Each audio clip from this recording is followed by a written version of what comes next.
Hello students, class 11th accountancy unit third recording of business transactions में हमने journal entry के practical question को हम सॉल्व कर रहे थे, जिसमें हमने क्वेश्चन नंबर 1 to 13 कर लिया है और हम क्वेश्चन नंबर 14 का ए जो है उसे हम सॉल्व कर रहे थे, जिसका हमने जो आपका डेट है अप्रैल 1, 2 और 3 इस डेट तक हमने सॉल्व कर दिया था। क्वेश्चन नंबर 14 का ए को हम यहाँ पर कंटिन्यू करेंगे। चलिए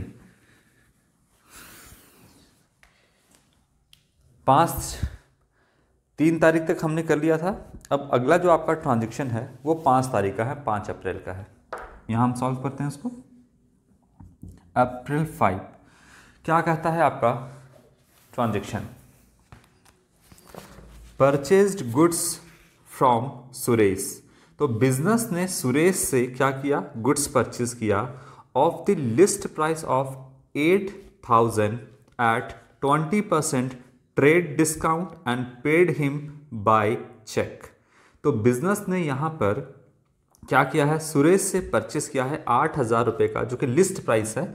कैटलॉग प्राइस बोलते हैं इसको, मार्क प्राइस भी बोलते हैं। तो लिस्ट प्राइस 8,000 का सामान परचेस किया है और 20% का ट्रेड डिस्काउंट यहाँ पे दिया जा रहा है, मतलब बिजनेस को यहाँ पर मिला है 20% का ट्रेड डिस्काउंट, और जो पैसा पेड करना है वो चेक के थ्रू यहाँ पर पेमेंट हो रहा है।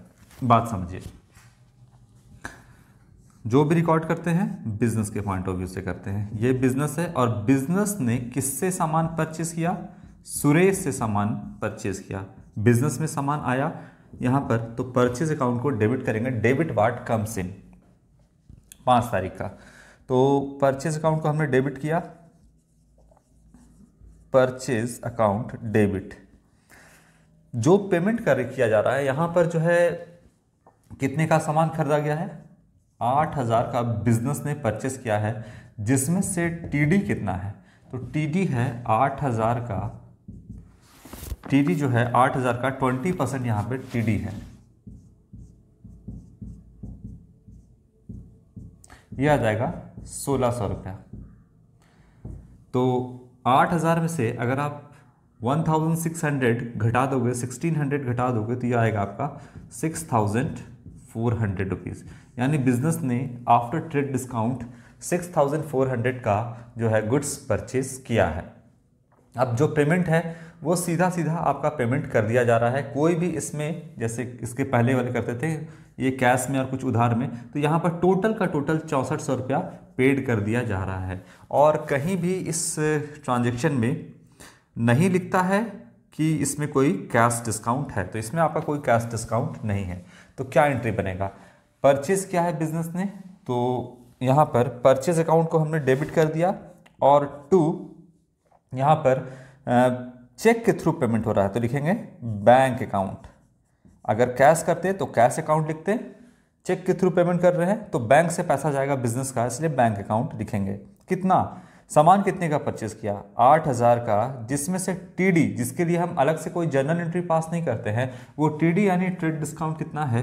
1,600। तो ये सीधा माइनस कर देंगे तो आ जाएगा आपका 6,400 जो है वो बिजनेस ने सामान परचेस किया है। सुरेश से परचेस किया है, तो सुरेश से हमको फिलहाल कोई लेना देना नहीं है, बिजनेस को कोई लेना देना नहीं है, क्योंकि बिजनेस ने इसको जो है पेमेंट कर दिया है इसका। क्लियर है बात? अब अगला 5 तारीख के बाद आपका जो नेक्स्ट है वो 8 तारीख का है।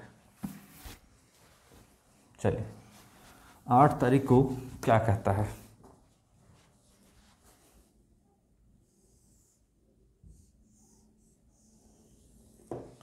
देखिए April 8 sold goods and received a cheque. तो सामान बेचा और यहाँ पर जो बिजनेस ने है वो सामान बेचा। क्वेश्चन को ध्यान से पढ़ना है, तब सारा सॉल्यूशन आपके सामने ऑटोमेटिकली आ जाएगा। तो बिजनेस ने सामान बेचा है और एक चेक रिसीव किया है 8 तारीख को। बिजनेस ने सामान बेचा है और एक चेक रिसीव किया है 8 तारीख का। ठीक है, अब 8 तारीख और इसके बाद आप जो ट्रांजैक्शन है वो 10 अप्रैल का देखो, 10 तारीख का। 10 तारीख का आप अगर आप पढ़ोगे अगला, तो deposit the above cheque into bank. तो जो चेक रिसीव हुआ है 8 तारीख को, वो 10 तारीख को बैंक में डिपॉजिट किया गया।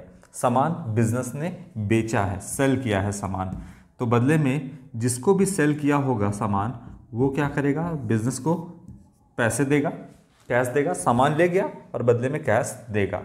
लेकिन एक चेक दे दिया है बिजनेस को, किसने, जिससे भी, जो पर्सन को भी बेचा गया होगा, उसने क्या किया है, बिजनेस को एक चेक दे दिया, चेक रिसीव किया है बिजनेस। गुड्स सोल्ड, गुड्स बेचा गया, और बोलता है कि यहां पर रिसीव्ड अ चेक, तो यहां पर एक चेक रिसीव किया है बिजनेस ने। क्या किया है, चेक जो है वो रिसीव किया है।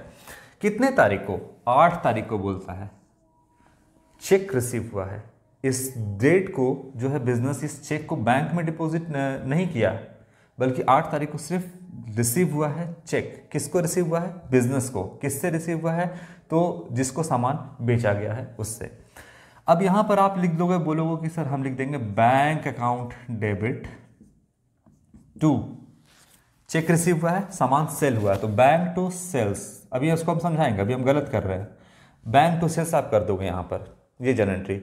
अभी तो अगला ट्रांजैक्शन 10 तारीख को पढ़ोगे तो आपको समझ में आएगा कि जो एबव चेक है जो रिसीव हुआ है, वो एक्चुअली में 10 तारीख को डिपॉजिट कर दिया है। अगर आप 8 तारीख को बैंक टू सेल्स कर दोगे तो इसका मतलब कि आपने चेक रिसीव किया और बैंक में डिपॉजिट कर दिया 8 तारीख को। क्या क्वेश्चन ये कह रहा है, क्वेश्चन ये नहीं कह रहा है, बोल रहा है कि 8 तारीख को तो बस बिजनेस ने चेक ही रिसीव किया है, तो इस दिन बैंक अकाउंट यानी बिजनेस के बैंक अकाउंट में पैसा नहीं आएगा। आप चेक को ले करके अपने पॉकेट में रख लोगे तो बैंक वाला आपके अकाउंट को क्रेडिट यानी आपके अकाउंट में डिपॉजिट नहीं कर देगा।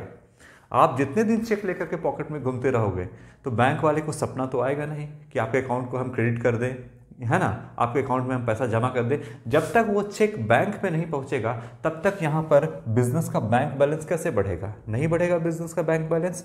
इसीलिए यहां पर आप बैंक नहीं लिख सकते, क्योंकि आज तो 8 तारीख को, आज तो मतलब 8 अप्रैल को तो चेक ही रिसीव हुआ है, और चेक भी कहीं ना कहीं कैश के इक्विवेलेंट ही है। नेगोशिएबल इंस्ट्रूमेंट एक्ट के अंदर आता है। बहुत ज़्यादा बातें अभी नहीं बताएंगे, वो आपको बिल्स ऑफ एक्सचेंज में पढ़ाएंगे। तो चेक भी जो है इक्विवेलेंट कैश है, चेक भी एक एसेट की तरह है, और बिजनेस में आया तो यहाँ पर आप बैंक अकाउंट को डेबिट नहीं करोगे, क्योंकि अभी पैसा बिजनेस के बैंक में नहीं आया है। तो आप क्या करोगे, चेक्स इन हैंड अकाउंट डेबिट करोगे। यानी बिजनेस को क्या हुआ है, बिजनेस के हैंड में मतलब हाथ में नहीं, बिजनेस में जो है वो चेक बिजनेस को रिसीव हुआ है। तो चेक भी क्या है, एक एसेट की तरह है यहाँ पर, ठीक है। तो यहाँ पर चेक जो है चेक इन हैंड हुआ, मतलब बिजनेस के हाथ में अभी चेक आया है। अब हाथ में कहने का मतलब ये नहीं कि बिजनेस हाथ में उसको पकड़ लेगा, मतलब उसके हाथ में है, उसके पास है चेक। तो यहां पर लिखेंगे cheque in hand account debit, क्योंकि अभी चेक रिसीव हुआ है, और टू क्या किया है, बिजनेस ने सेल किया है, सीधी सी बात है। अब कितने का है, 25,000 रुपये का है, ठीक है। यहां पर है आपका 8,000 रुपये का ये हो गया, और हाँ 25,000 का। तो चेक इन हैंड कितने का चेक रिसीव हुआ बिजनेस को, 25,000 रुपीज़ का। तो यहाँ हम लिखते हैं 25,000 रुपीज़। कोई डाउट, कोई कन्फ्यूज़न नहीं।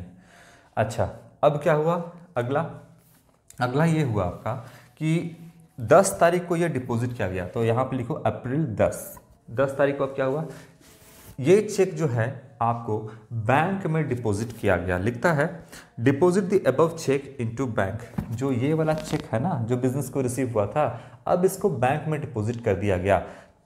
जब बैंक में डिपॉजिट किया गया तब बैंक बैलेंस बढ़ेगा बिजनेस का, तब बैंक बैलेंस क्या हो जाएगा, बिजनेस का इंक्रीज करेगा, यहाँ पर बढ़ेगा। तो बिजनेस क्या करेगा, बिजनेस के बैंक अकाउंट में पैसा आया तो यहाँ पर बैंक अकाउंट को डेबिट कर दिए।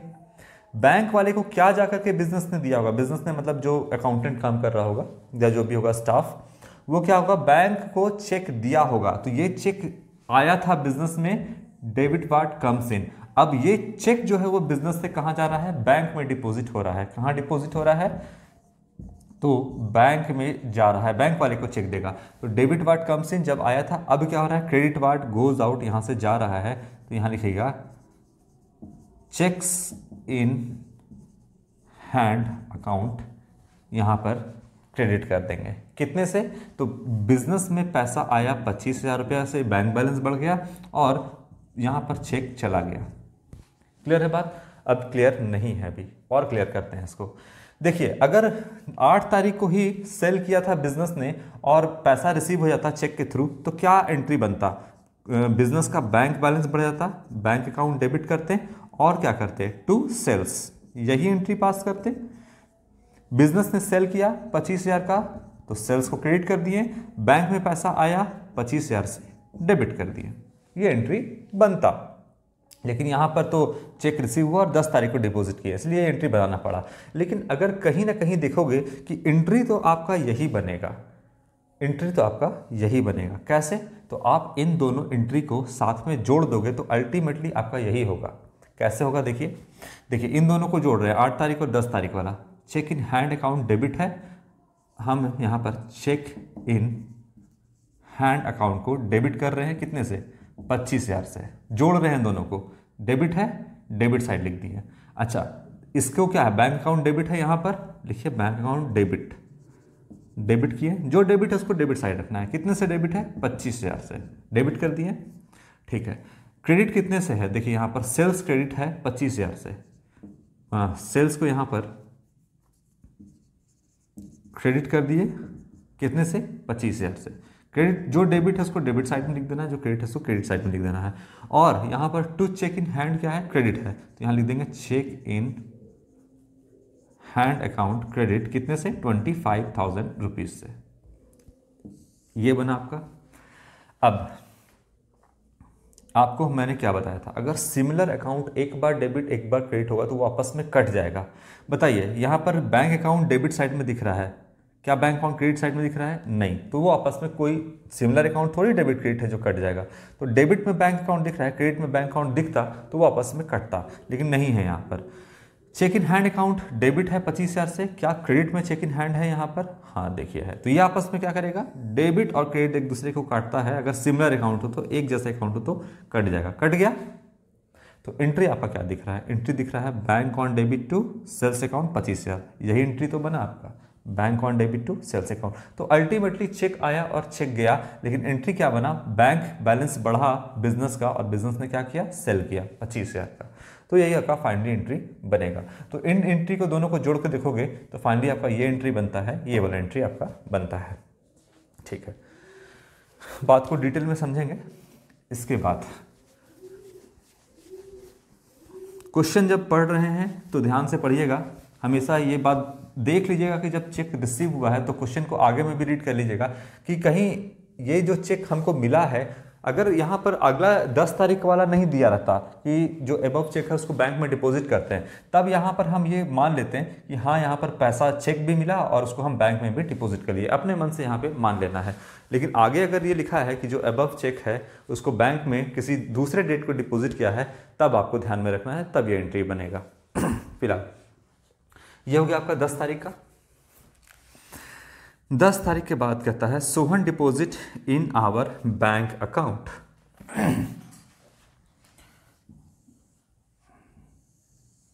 कितना तारीख का है आपका? सोहन जो है ये है आपका 12 तारीख का, 12 अप्रैल का।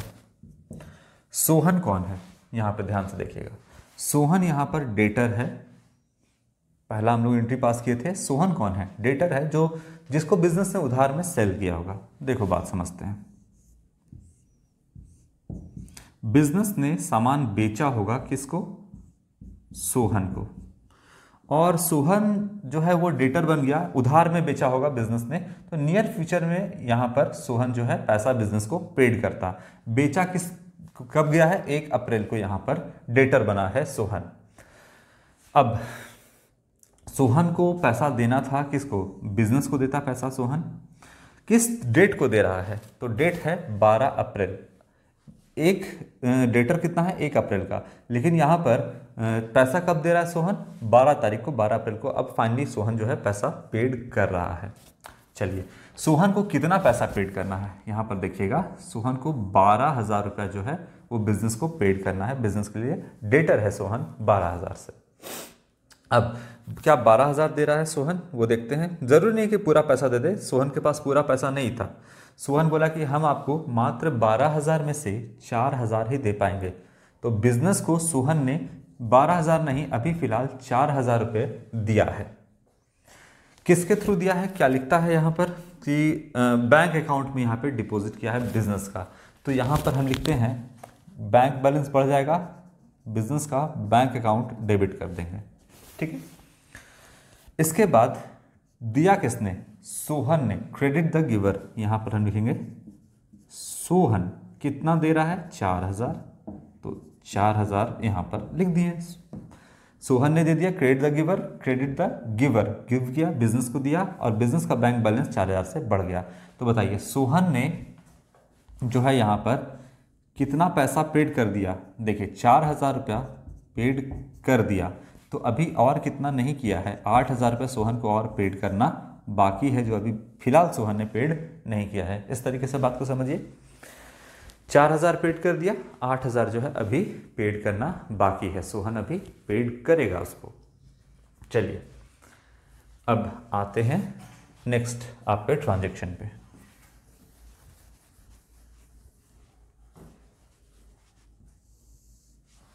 बारह तारीख के बाद 16 तारीख को कहता है paid income tax by cheque. तो यहाँ पर इनकम टैक्स जो है वो पेड किया गया है और किसके थ्रू चेक पे किया गया है, तो इनकम टैक्स जो है यहाँ पर पेड किया गया है चेक के थ्रू। क्या एंट्री बनेगा आप बताइए, कितना तारीख का है आपका, ये तारीख जो है आपका वो 16 तारीख का है, 16 तारीख का है आपका इनकम टैक्स।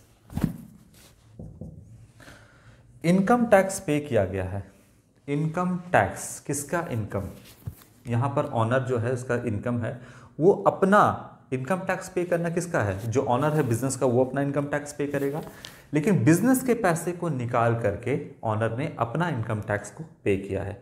तो बिजनेस अपना इनकम टैक्स आप पे करिए, अगर आप मान लीजिए कि इनकम टैक्स पे करना चाहते हैं तो आपका जितना इनकम है उस पर आप इनकम टैक्स पे करिएगा ना। बिजनेस अलग है, ऑनर अलग है। यहाँ पर आपको हम सेपरेट एंटिटी कंसेप्ट में या बिजनेस एंटिटी कंसेप्ट में बताए थे कि जो बिजनेस है और बिजनेस का ऑनर है वो दोनों अलग अलग है, और यहाँ पर इनकम टैक्स यानी ऑनर जो है अपना इनकम टैक्स, खुद का इनकम जो है उस पर टैक्स पे कर दे रहा है, लेकिन किससे पे कर दे रहा है, बिजनेस से पे कर रहा है। क्या यहाँ पे क्वेश्चन में लिखा है बिजनेस से, नहीं बिजनेस से लिखा हुआ नहीं है, लेकिन जो भी ट्रांजेक्शन यहाँ पर दिया हुआ है वो कहीं ना कहीं बिजनेस से ही रिलेट करता है। तो ऐसे ही ट्रांजेक्शन नहीं दिया है, बिजनेस से रिलेटेड है, बोलता है इनकम टैक्स पे कर दिया गया है। तो इनकम टैक्स जो है वो आपका ऑनर का पर्सनल एक्सपेंस है, उसको इनकम टैक्स भरना चाहिए, लेकिन वो बिजनेस के पैसे को निकाला और इनकम टैक्स पे किया। तो ऑनर अपने प्राइवेट यूज़ के लिए कोई भी कैश जो है विड्रॉ करता है अगर बिजनेस से, तो उसे हम ड्रॉइंग्स कहते हैं, ठीक है, क्या कहते हैं, ड्रॉइंग्स कहते हैं। तो यहाँ पर ऑनर ने अपने इनकम का टैक्स बैंक अपने टैक्स का जो है इनकम का पैसा जो टैक्स पे करना था वो अपना बिजनेस से निकाल के पे कर दिया, तो बिजनेस से नहीं निकालना था, इसीलिए यहाँ पर क्या किया, अपने पर्सनल इस्तेमाल के लिए निकाला तो ड्राइंग्स कर दिया। तो यहाँ क्या लिखेंगे हम, ड्राइंग्स अकाउंट डेबिट, और कहाँ से निकाला, तो बैंक से, तो बैंक अकाउंट क्रेडिट। कितना है आपका, ये है आपका, ठीक है, 5600 रुपये, 5600, क्लियर है बात। तो ड्राइंग्स अकाउंट टू आपका यहाँ पर बैंक हो जाएगा। ओके, इसके बाद चलिए, तो इसके बाद का जो आपका ट्रांजैक्शन है, ये कौन से डेट का ट्रांजैक्शन था आपका, ये था आपका 16 तारीख का था। इसके बाद आपका जो है इस क्वेश्चन को हम आपका नेक्स्ट वीडियो में कंटिन्यू करेंगे। आप फटाफट ओपन कर लेना नेक्स्ट वीडियो को। तो नेक्स्ट वीडियो में हम इसको कंटिन्यू करेंगे आपके अगला जो ट्रांजैक्शन है उसको, और नेक्स्ट वीडियो में हम क्वेश्चन नंबर 14 के ए को कंप्लीट करेंगे। तब तक आपको ये देख लेना है सारे चीज़ों को कि किस तरीके से हम लोगों ने सारे ट्रांजैक्शन को यहाँ सॉल्व किया है। एक एक चीज़ों को जो है अगर आप गौर से देखोगे और सारे ट्रांजैक्शन को एकदम कंसेप्चुअल बनाओगे तो कहीं भी आपको फिर आगे जब जर्नल एंट्री बताएंगे तो आपको कहीं भी प्रॉब्लम नहीं होगा। तो सारे ट्रांजैक्शन को जितना अभी तक मैंने बताया है आप इसको बिना देखे खुद से सॉल्व करोगे, वीडियो देख लोगे और वीडियो देखने के बाद सारे क्वेश्चन को आप खुद से सॉल्व करोगे जहाँ तक मैंने बताया है। तो बाकी का जो सवाल है आपका रिमेनिंग वो आपका नेक्स्ट वीडियो में कंटिन्यू करेंगे। Thank you.